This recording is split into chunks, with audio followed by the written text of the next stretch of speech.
Okay, good morning. So let us now start the lesson. Actually, there is nothing to continue right now. So, number theory, I want to talk a little bit about the first chapter in this book. So, number theory is actually very ancient and very live branch of mathematics even today. So, I mean, the most brilliant, probably, I would say, mathematicians are working in this field or somehow related fields. And then it's very probably one of the oldest branches of mathematics. This one and the Euclidean geometry probably are the oldest one among the oldest ones. The reason is that number theory is talking mainly about the most simplest possible set of numbers, the natural numbers. And of course, after the invention of negative numbers, we extend the reach of number theory to also containing the set of integers. So I mean that mainly when you are talking about number theory, even though real numbers are also numbers, complex numbers are also numbers, rational numbers, irrational numbers, but we are not considering about them that much in this field. We are just considering about properties of the set of integers, yes? So you know that natural numbers is actually denoted by letter n, and then because this is a very famous set in mathematics, we just put a line to it, next to it, so that whenever you see this symbol, it doesn't just mean n, it means the set of natural numbers. We'll also study set theory in the second chapter in this book, but when you want to write the set, you have to respect the rules. For example, if you end a sentence in English, you put full stop, you don't put commas. There are no reasons for that. These are just conventions and rules. And then when you want to write a set, you have to use curly brackets, okay, to put the elements of the set there and close a curly bracket. So the set of natural number starts from 1, 2, 3, 4, etc. I will stick to this American school. I think European school starts from 0. Yes. I don't know which one is more natural, because this is the set of natural numbers, but as soon as from philosophical points of view, probably it's very hard for us to imagine not being zero thing, yes? So we say that, okay, I have one apple. If there is no one apple, say I don't have apple. I don't know if you consider it natural or not natural. Anyway, I will stick to this convention that I start from 1, 2, 3, 4, etc. And then extend it to the set of integers. And then again, z is coming from German word, I think, Zahlen, or I don't know if the pronunciation is correct. This is why we do not use the English letter I. This is the set of integers. We denote it by z, and then they put some kind of line next to it, showing that whenever you see this in the mathematics literature, they mean the set of integers. And then you know what is the set of integers, or the heltal, I think in Swedish you say. So there are negative numbers appended to this. So for example, you can have -3, -2, -1, and then 0, 1, 2, 3, and etc. So this is the set of integers. So in English we say the set of integers. Yes. Okay, these are negative numbers. These are positive numbers. What about 0, by the way? Is it positive or negative? 0, yes? Is it positive? No, it is neither of them. So 0 is neither positive nor negative. So this is why sometimes in math books you see that positive. You also sometimes see non-negative. These two are not equivalent. Oh, sorry, not negative. So non-negative means greater than or equal to 0. But positive means it's strictly greater than 0. Yes. So this is the case. 0 is neither positive nor negative. So remember, that's just a convention. Okay. Okay, so what I'm saying is that number theory is mainly studies the properties of these two sets. Okay? So that's good somehow. It's not complicated. We don't talk about the square root of 2. Of course, we can do something about them. There are some problems in the book that we want to discover some properties of the square root of 2, but by what we learn in number theory. But mainly we focus on these two.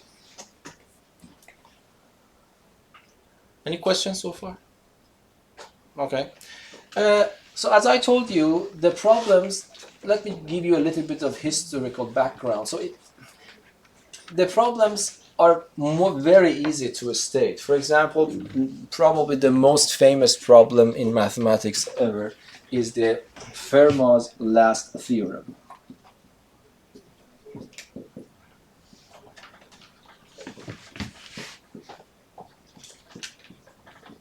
Okay. We were not be able to solve it for nearly 3 centuries. And then in 1990, Andrew Wiles from Princeton University actually were able to solve this problem eventually. Okay, so let me see that even though this problem, so you might think that the statement of the problem is so complicated. No, the statement of the problem is extremely, extremely simple. And by the way, Fermat was a lawyer, not a professional mathematician. The reason that people got very interested, let me state the problem first for you. So if I tell you, let me just start to motivate you. So I give you 3 numbers, x, y, and z, integers, and I tell you that can you find such a triple so that this holds? I want you to give me an example of a triple of numbers x, y, and z, integers. Let us consider them positive, natural numbers, so that this holds. Yes? 3, 4, 5. Which is famous as Pythagorean triple, yes? So 3, 4, and 5. So if I put 3 here, to the power of 2, 4 to power 2, I hope that you agree with me, it becomes 5 over 2. So I was able to find these 3 numbers, yes? So I would say that if you consider this as an equation, this triple of 3, 4, and 5 is a possible solution to this equation. Okay, is there any other solution comes to your mind that you can give me? Yes? When they're negative numbers. For example, -3, -4, -5. So if you don't mind, because minus sign are not that interesting here, because this power of 2, of course, cancels the minus sign. So let us restrict ourselves for the time being to the set of natural numbers. So if I ask you, give me another example, don't play around with negative sign, because that's correct. But this more or less trivial. Can you give me another triple? Is triple correct or triple? Triple. Are you sure? No. So why are you not telling me? You are teaching me something wrong? Let just me check. It's triple.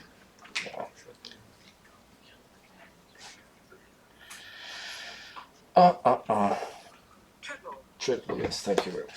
Okay, so can you give me another triple here?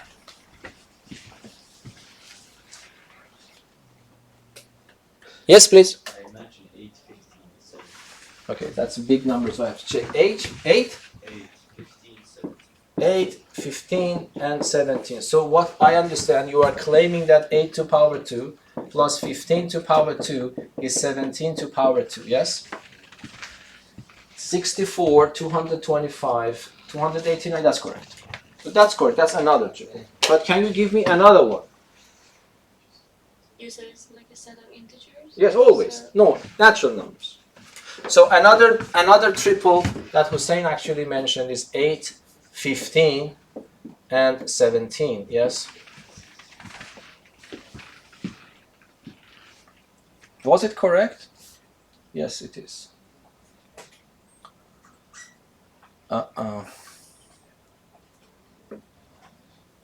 Yes, that's correct.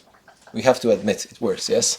So, because this is 64, this is 225. If I add them, do you agree? It becomes 289. Do you agree with me?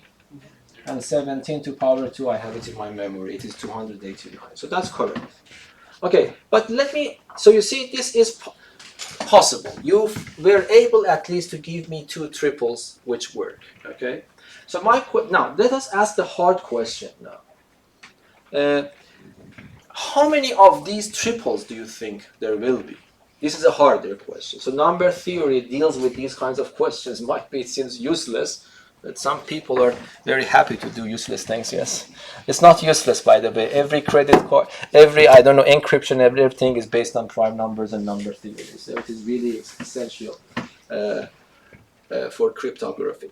So, but this was simple. I asked you to give an example. More or less in less than 10 minutes, we were able to find 2 triples. But now a harder question is that if you're a mathematician, your brain is inclined in this way. How many of them are there?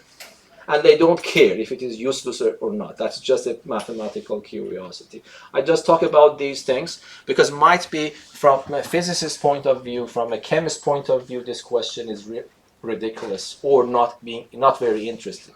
Yeah, they become interested to this if it somehow appears in their work.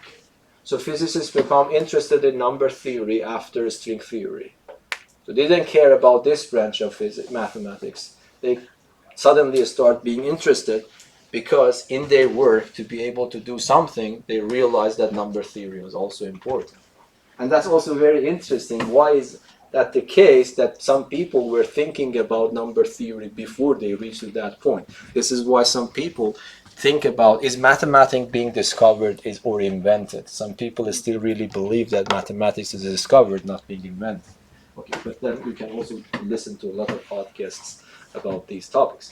But anyway, you agree with me that this is a harder question. Now I want to ask your opinion. How many of these kind of triples do you think there exist? Yes? Definitive. What? Definitive. How do you, then when you say this is a very big claim. Yes? That I want you to understand, because one part of this course is to understand how mathematics works. So if you claim that there are infinitely many, if you are in a mathematician community, you shouldn't pay attention that much unless you have a good argument for it. Do you understand what I mean? Even if I stay here and you give me 1 million examples, which it works, but it is not clear that there are infinitely many of them. But if you want to claim that there are infinitely many of them, you should have a good argument. Bringing examples are not enough. Even billions of them is not enough. Yes? But since there's an infinite amount of natural numbers, then that could lead you to believe that there's an infinite amount of the triplets. Okay. Remember this argument. Then I will come back to this argument later. But are you really convinced? So it means that I will take a gun and put it in your head. And then I ask you, this is important now. Do you bet on your life that there are infinitely? If you are wrong, I will shoot. I want you to think that you can say very general things, but if you want to be precise, you have to have a very good argument. Okay? So I think this is what I'm saying. This is exactly at the level of your knowledge. You can not immediately. That's what I'm saying. You have enough knowledge to prove right now to me that there are infinitely many of these triples. Okay? But if you couldn't, I will solve it and you see that everything I am talking about you already know, even from elementary school. But how cook up this very beautiful argument to convince everyone that yes, this is indeed the case, and there are infinitely many of these triples there, might be hard. And unfortunately, there is no clear strategy to tackle discrete mathematics problems. I don't know some people how do it. Yes. Some of them you will learn by experience. Now, can you tell me how? I don't know. I just want to hear from you because this is a not very formal session today. I want you to get familiar with the topic. Yes, Rocco? I don't know if this is a valid strategy, but if you put it in GeoGebra, it would show you a 3-dimensional graph and you could see how many intersections you see. Well, that is a little bit hard because GeoGebra will give you a smooth graph. Okay. And the smooth graph, of course, it's not bad. Okay? Smooth graph contains non-integer coordinates as well. Yes, but I want to talk about those points in space. If you think about GeoGebra, that coordinates are exactly integers. Yes. Yeah. So don't get confused. I am not asking about how many numbers are there. I am asking you how many natural numbers are there. How many triples consisting of natural numbers are there with that property? I'm not saying that method is bad. People are using those methods. People are using those methods when they don't know what is the problem. Because here, by the way, let me also talk about these things. At the moment, at your level, this is a conjecture that you mentioned. Conjecture means some educated guess somehow, which we still don't know. We are speculating, is it true or not? So conjecture, I don't know what is the exact meaning in English. I always use it in mathematics. So conjecture means something that we are claiming to be true, okay? And then we don't know yet it is true or not. So mathematicians somehow divide into two groups. One group try to go for proof. One group go for finding, no, this is not true. The people who are going to go for the proof, they have to have an argument for that. But the people who are going to refute it, they have to just come up with one counterexample or something. Okay? So if you bring millions of examples, it is not enough to prove something. Okay? But if you bring one example that shows this is not in general true, that's done. And that is a famous word for it. It's called counterexample. Yes? So remember these words, yes? Conjecture and counterexample, yes?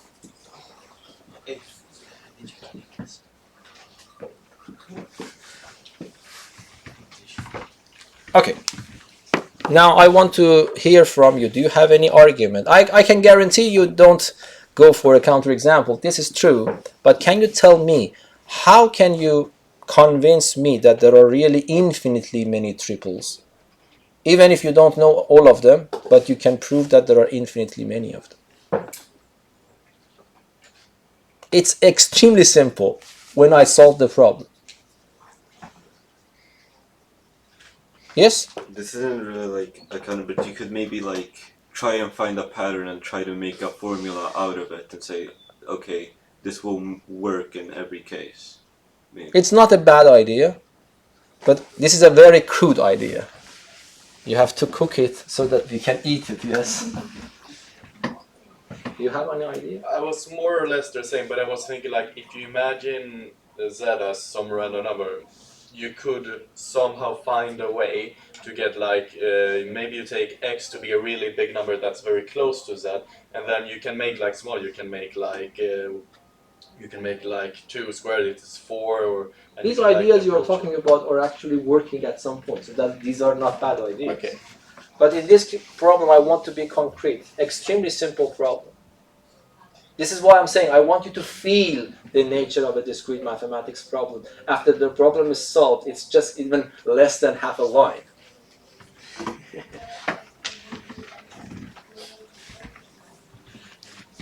Yes? I have a question. Yes? Did you solve this or did you actually find I don't remember when I was at your age, did I do it or not? Yes. But I can guarantee you that even at this age, the problem that I can solve are much, much, much, much less than the problems that I cannot solve. If you are happy to hear that.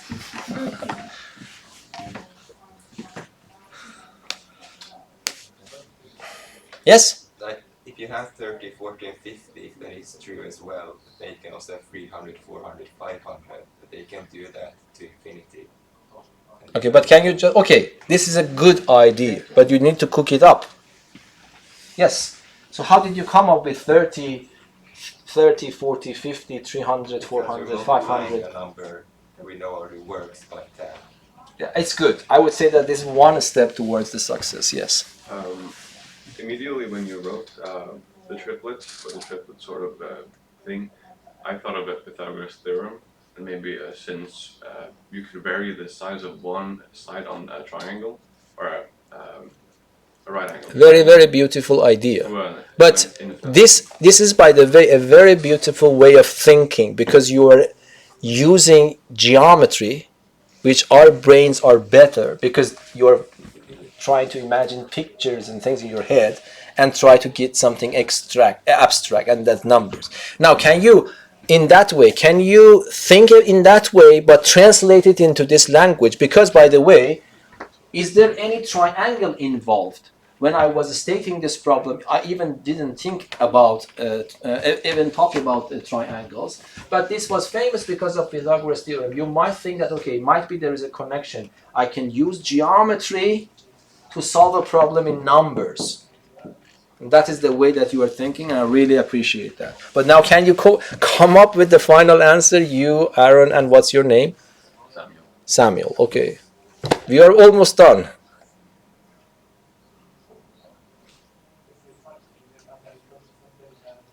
So let me just tell you the answer. So the answer is that, do you agree this is one of the answers? Yes. Okay, I will give me any number from this list that you like. Any number. I will call it n. Okay? Then I claim I multiply this n by 3, 4, and 5. This becomes 3n, 4n, and 5n. Okay, in this case, can you tell me how many triples I am generating? N is a random number I can choose here. How many triples I am just actually generating now? Infinitely many. But the claim is simple. This satisfies that equation in one single, very simple calculation, yes? Instead of x, put 3n. Instead of y, put 4n. And instead of z, put what? 5n. And then ask the question, is this identity true? You see, that's exactly what you said, yes? When you were rescaling the triangle, what you are doing, you are multiplying the sides of the triangle by a common factor. So that's exactly what you were thinking, yes? But when you want to write it in number theory, you should find a bridge between them to connect them. Do you agree that this is always true for any n that I choose from that set? Why is that? Calculate. Math 1C problem, even Grundschule problem. Yes, this is 9n squared. Yes, this is how much? 16n squared. If I add, then what's the answer? 9 plus 16n squared, which is 25n squared. This is the left-hand side. What's the right-hand side? 25n squared. It's the right-hand side. They are equal. So you see, the solution was just this. But coming to this idea, I would say it is hard. But of course, we had some good speculations and guesses. Do you understand? Is there anyone doesn't understand? So you see what I'm saying? We already know 3, 4, and 5 satisfies the equation. Yes? And then I tell you that take any random number from this set and multiply it by 3, 4, and n. Do you agree that this number is still here? Yes, because 3 is here. N is picked from here. So if I multiply them, it would be a number here. The same story for 4n, the same story for 5n. So that is exactly a triple coming from the set of natural numbers. And then by a very, very simple algebra, the algebra is extremely simple, I was able to convince you that this triple also satisfies that equation.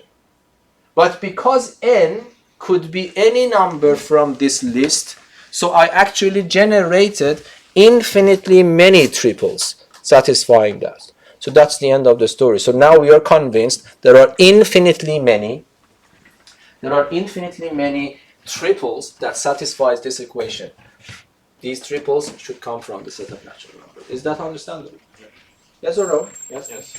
Just have a question. This does not give the every single possible solution, however, right? Oh, but that's a good question. Yeah. The question is that because that is what I was a little bit doubting when Hussein gave the answer. Yeah. This answer is not generated in that way. So This means that's a very good thing. Mathematicians working in number theory are very interested in those kinds of questions. So we were able to generate infinitely many solutions, but at least the answer that Hussein mentioned, I checked it twice, it was correct, but it is not among these answers. Yes? There is no number that I multiplied by 8, multiplied by 3, it becomes 8. It is 8 over 3, but 8 over 3 is not acceptable. Yes, because it's not in my list. So there's another question. If you want to solve the problem, is there any way to find all of them? I don't know even. Might be we can Google it around. Might be the answer is there. But I might just want you to understand the nature of the problem. It's completely different from what you have learned in Math 1C, 2C, 3C. In Math 2C, for example, I teach you how to write an equation for a straight line. Then I give you the problems. You know how to think about them. But if I change the problem slightly, it might be completely radically different from the other one. Yes? So now this is what I'm going to do. I haven't stated the Fermat's last theorem yet. Now, probably Fermat, motivated by this Pythagoras triple, he was motivated to ask himself, what if I raise the power 2 from 2 to 3?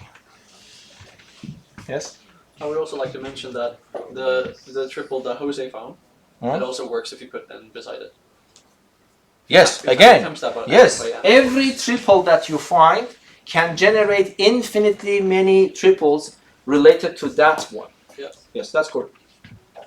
Okay, so now the question is that, what do you think about this one?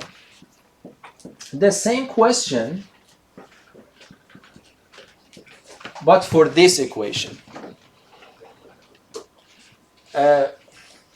Can we find natural numbers for x, y, and z so that it satisfies this equation? It is harder to think. Why? Because in the second powers, we had some idea from geometry which was helping us. And that was the Pythagoras or right angle triangle. But when we go to the third power, we don't know even how this looks like, or we haven't have something familiar in front of us to talk about this. And what do you think about this one? And that is actually your question. Yeah? So what is your guess based on your own philosophy here? What did I say before? So I mean, let me ask you a question. What is your opinion about this one? Do you think that because you told me somehow because there are infinitely many numbers around, this was more or less your statement, Yeah. then the probability of there is such a triplet is probably high. So you might say that that's, I mean, that the same philosophy that you actually presented for this one, do you agree should also work from here, because there are still infinitely many numbers. But it is not possible to find. So there are no, and that's extremely big claim. Okay, so if you go to 3 power, the third power, it's not possible to find positive natural numbers so that it works here. Not a single combination. Not a single combination. Okay? Still, there are infinitely many numbers, but none of them will work here. But assume that you are an ancient mathematician around 17th century, okay, the time Fermat lived. So either you have to have some kind of these kinds of arguments, no, there are some, or, so, I mean, if by coincidence, a primary school student comes up with an answer, x, y, and z, which works, then it's done. It means that there is such an answer, yes. But Fermat's last theorem claims even bigger. It claims that not only for 3 you cannot find, for 4 you will not be able to find, for 5, for any number greater than or equal to 3 as power, you will not find any triplet that will work. Okay? So, the statement of the problem is very elementary. Do you agree? Everyone understands. It's not, if I come here and talk about topology, you will never understand what I'm talking about unless I teach you everything before that. But here, I am just stating the problem. This is the most famous problem in mathematics, which was left unsolved for 3 centuries.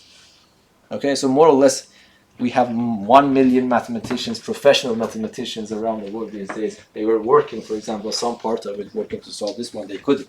So the statement is this: if you are supposed to find a triple coming from the set of natural numbers that works here, if n is greater than or equal to 3, and of course n belongs to n, the symbol that I am using means belongs to.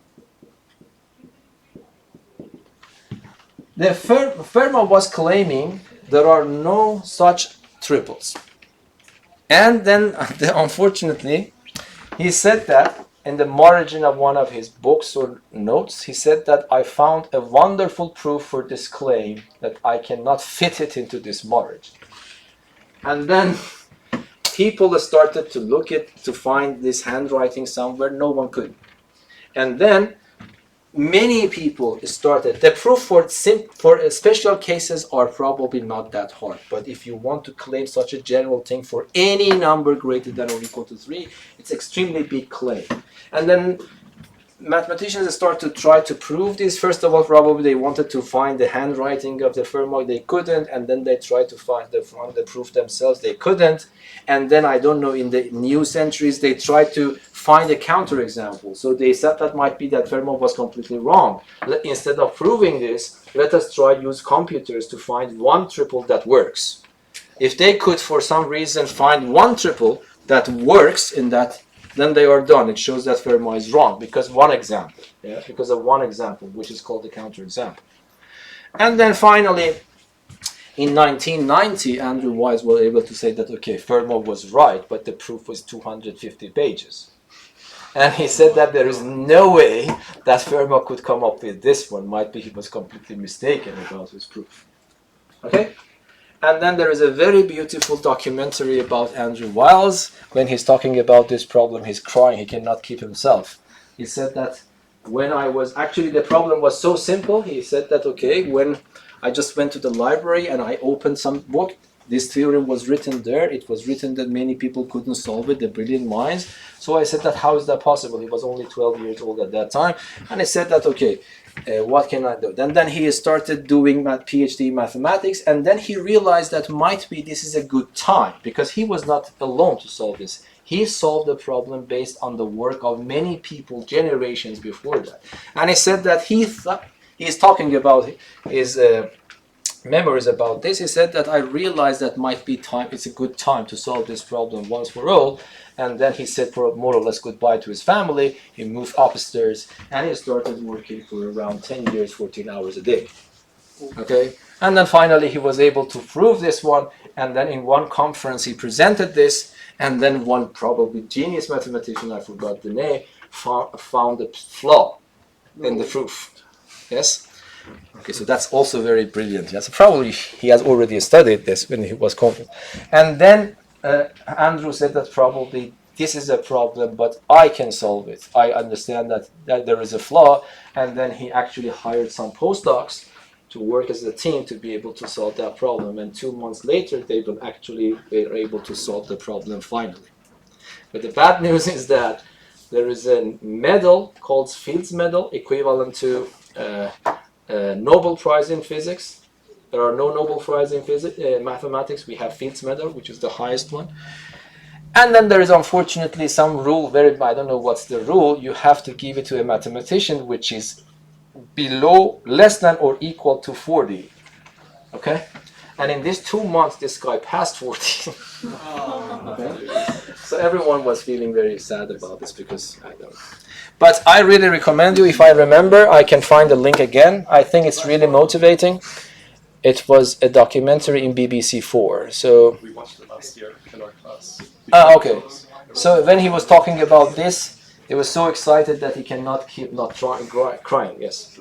Why do they limit the age of 440? That I don't know. You can just, by the way, you can. And that's very common. I think mathematicians actually after 40, somehow some of them become burned out. I don't know. So, but you need to go and I don't know what's the reason. And by the way, the money is much less than the Nobel Prize. Nobel Prize is actually right now is probably 1.2 million US dollars, but this is just 14,000 or something Canadian dollar. So it is not from that perspective that's valuable. But of course, if you have that prestige, every university is longing for taking you and then offering you a lot of actually good money. Okay? So I really recommend you, if I can find the link and you can see. But I just want you to at least feel the nature of this topic. I don't know, do you feel that's different from Math 4 or something like that? Yes. It's just a very simple problem, and they were actually But we learned something. So your intuition was actually that is exactly the way Andrew was able to solve the problem. He connected algebra to geometry somehow, but with a very complicated figures called elliptic curves. Okay, he was able to find the connection between these areas and try to solve the problem. Okay, but that is somehow you need to expect what is waiting for you in this course. So I mean the problems are extremely sometimes extremely simple or relatively very simple to state, but sometimes very hard to solve. Okay. I can give you one of these questions in the exam, okay? But I mean, you shouldn't be worried because this is the nature. And the problem is that already people have talked about x to the power 3 and power 4, but I don't remember, but if you see the proofs, the proofs are completely different. From power 3 to power 4, they are using different tricks and techniques. So that's one. If you learn some trick, this is not immediately applicable to many fields. So unless I just change the numbers, yes? Otherwise, you should expect facing a new problem every time. Any questions? And still, for example, if you want to talk a little bit about prime numbers today as well, so what a prime number is a natural number, first of all, by definition, greater than 1. 1 is excluded, so that what? Yes, just say it. So it's divisible by itself and 1? Yes, only. It's more important to emphasize on only. It's divisible only by 1 and itself. Yes? So what is the smallest prime number? 2. 2. And it has one property. What that property is? It's the only even one. It's the only even one. It's clear any other even number cannot be prime, yes? Because it's at least divisible by 2. So, but why 1 is not a prime number? It seems to fit the definition. Because 1 is divisible only by 1 and itself, which of course coincidentally is 1 again. Why do you think 1 is not a prime number? Yes? It's a convention. Okay, yes. People just decided it's supposed Yes. to be that way. But whenever it's a convention, there should be also a reason for that convention. Okay? You can say that, okay, by the way, in mathematics, definitions, primitive concepts, they don't need proofs. Only theorems need proof. Yes? So you can say that this is a convention. But of course, it's not just a God-given convention. There was a reason that people chose to use this convention. So 1 is not a prime number, not because it does not satisfy the definition. It actually satisfies the definition.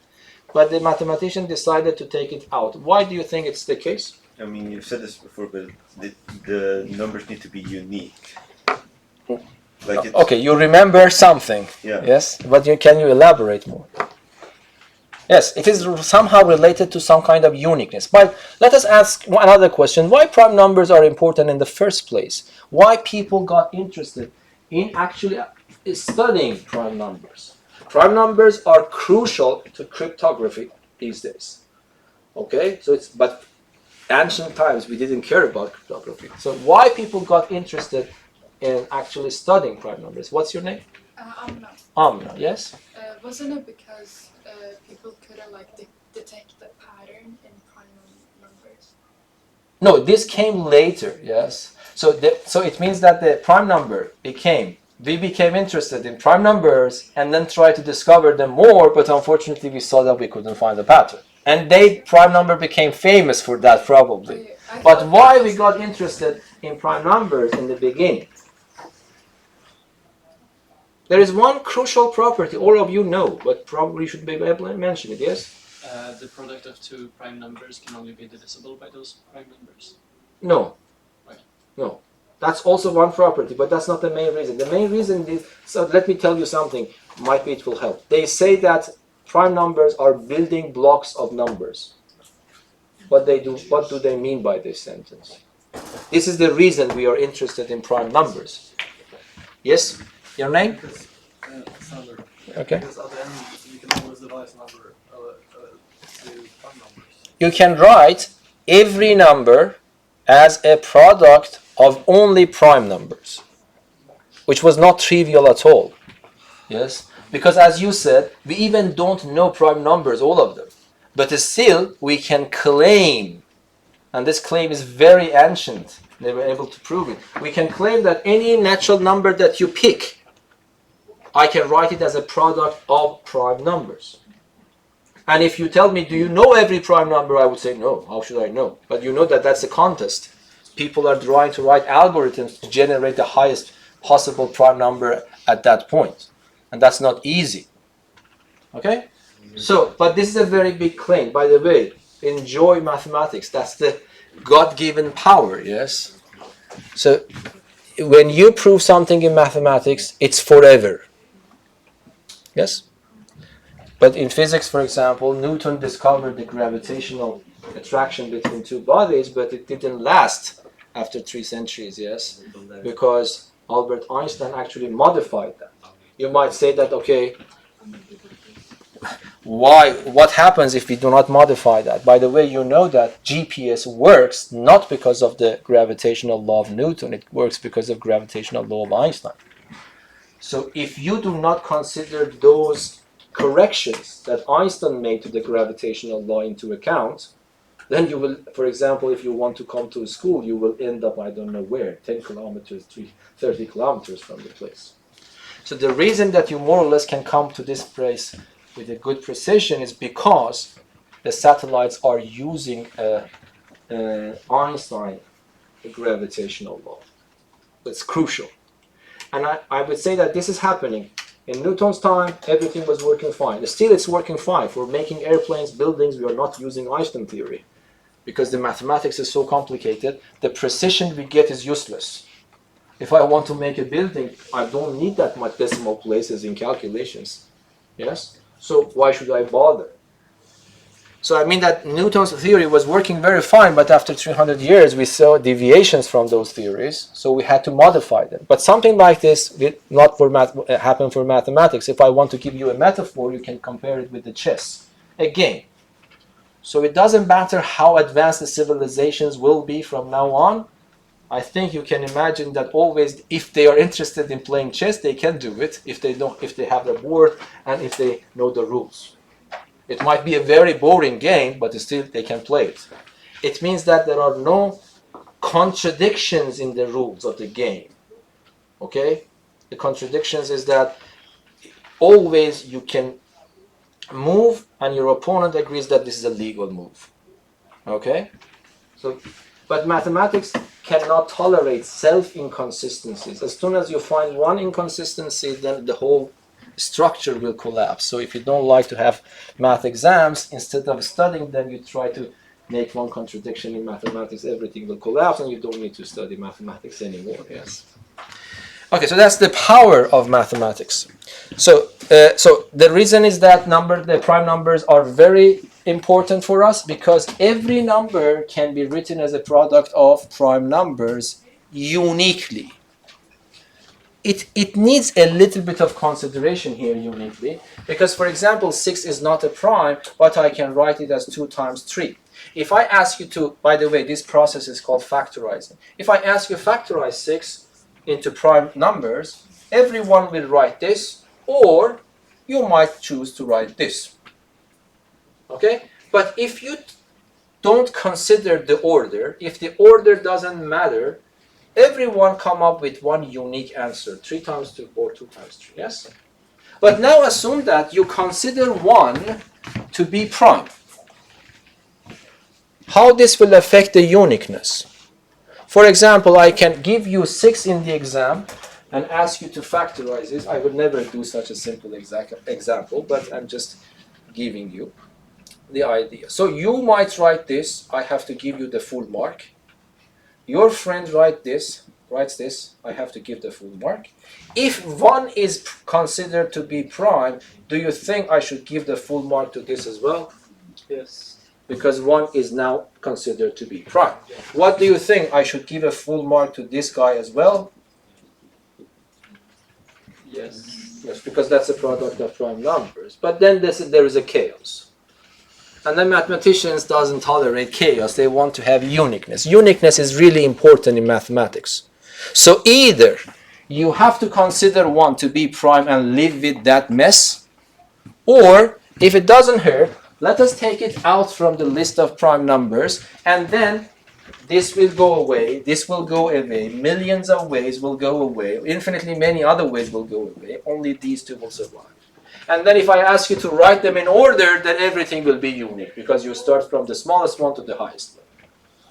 So then it becomes unique. Then I can talk about the factorization rather than a factorization. And that is important. Whenever in mathematics you want to introduce something, it's better that that is unique because it prevents the chaos. Yes? Okay, so that's it. Then what we can say. So when the lesson ends, do you know? 55. 55. Okay, so I think I can stop here. Let me see. Okay, I want a piece of terminology. If a number is not prime, there is also some English word. I don't know if there is a Swedish word. I think the same thing. What is that number called? It's called a composite number. Okay?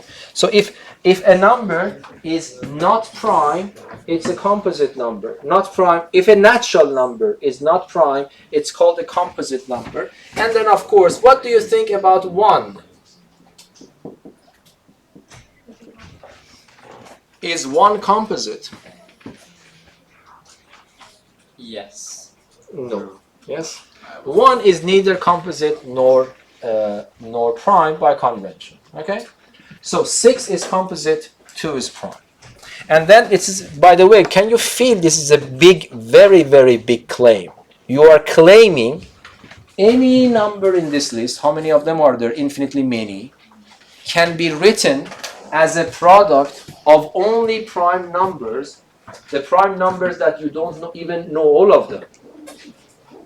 But you can say that this is true, based on the argument that they have proven actually the time of Euclid, I think, 300 BC or something. It will come to these things. I mean, I hope that you could feel the difference between this subject and the subject that you have already studied. Okay? And it's very, very fun, by the way. I really myself like it very much.